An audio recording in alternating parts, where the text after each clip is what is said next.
Une minute pour expliquer un sport, c'est le défi lancé aux plus grands athlètes de la planète. Mais ils n'étaient pas dispo. Alors on va faire avec eux.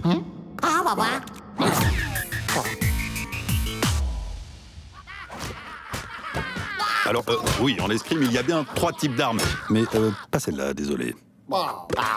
Il y a le fleuret, qui est l'arme la plus flexible. Eh oui, ça fait mal. Il y a aussi l'épée. C'est l'arme la plus lourde. Ah bah non, rien à voir avec l'épée médiévale. On parle plutôt ici de l'épée des mousquetaires. Allez, tu sors. Et puis il y a le sabre, l'arme des pirates. Il n'y a qu'au sabre qu'on peut fouetter avec le tranchant pour marquer un point. Au fleuret et à l'épée, il n'y a que la pointe qui compte. Oh là là, non, stop! Faut pas non plus toucher n'importe où pour marquer le point. Au fleuret, il ne faut viser que le tronc. Au sabre, tout le haut du corps. Et à l'épée, il y a l'embarras du choix. C'est l'arme la plus simple. Si les deux adversaires touchent en même temps, un point partout. Alors qu'au fleuret et au sabre, c'est celui qui allonge le bras en premier qui remporte le point. C'est une question de priorité. C'est plutôt facile, non? Bon allez, assez parlé, démonstration. Non, attendez, tout d'abord, on allonge le bras. On fait... Non, j'ai dit pas d'épée médiévale.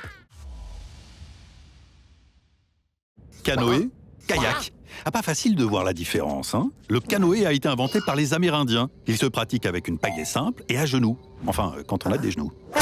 Au kayak, en revanche, la pagaie est double, symétrique, comme le mot kayak. C'est une invention des Inuits qui, contrairement au canoë, se pratique assis. Démonstration.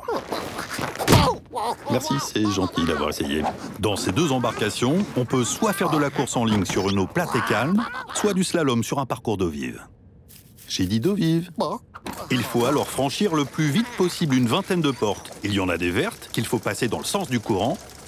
Et oui, c'est 2 secondes de pénalité si on touche un piquet. Et attention, il y a aussi des portes rouges qu'il faut passer en remontant le courant.